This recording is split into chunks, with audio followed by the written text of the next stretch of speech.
नमस्कार मेरे दोस्तों। सुबह आप जब उठते हो तो सबसे पहले क्या करते हो?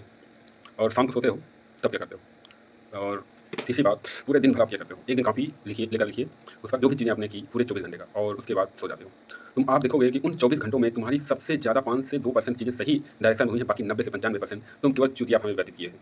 वो क्या है?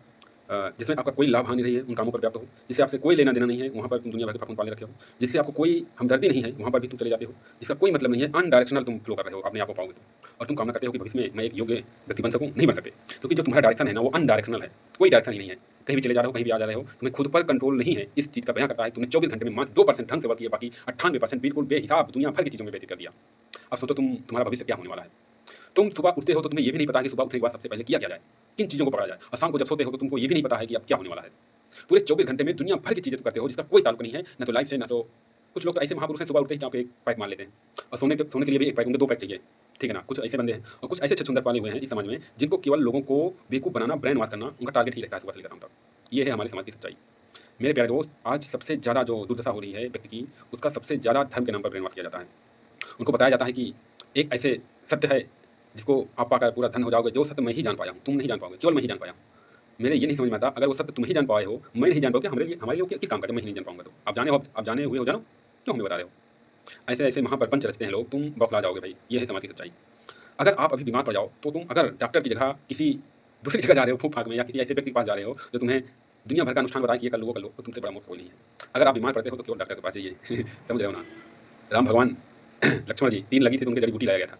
क्या कोई पूछे, ढेर सारे युद्ध में मारे गए थे, किसी के लिए जड़ी-बूटी क्यों नहीं आई? और वो महादेव जो तांडव करते हैं, जिसको एक आदमी व्यक्ति के रूप में पूछता है, क्या महादेव का वास्तविक रूप वही है? नहीं।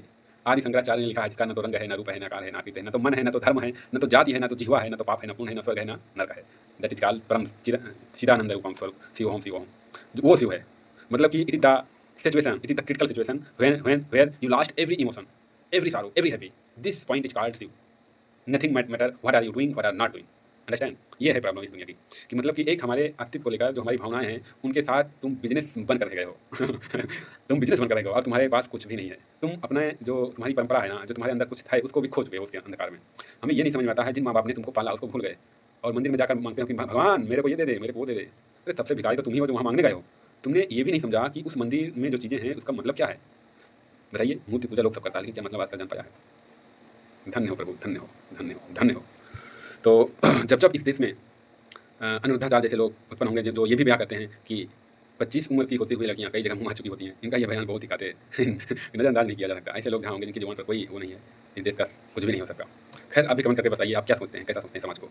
मैं तो जैसा सोचता हूँ बहुत मस्त सोचता हूँ, एकदम अलग वे में। अभी तो बहुत कुछ बोलना है, बहुत कुछ करना है। एक छोटे से प्लेटफॉर्म पे स्टार्ट किया हूँ। बिल्कुल सपोर्ट कीजिए, लाइक कीजिए, सब्सक्राइब कीजिए, शेयर कीजिए। अगर कुछ समझ में आए तो उसको फीलिंग को ज़रूर कमेंट बॉक्स में लिखा कीजिए, ताकि थोड़ा-सा हमें भी लगे कि हाँ, अच्छे डायरेक्शन में कर रहा हूँ। हर हर महादेव। जय श्री शंभू, जय सनातन।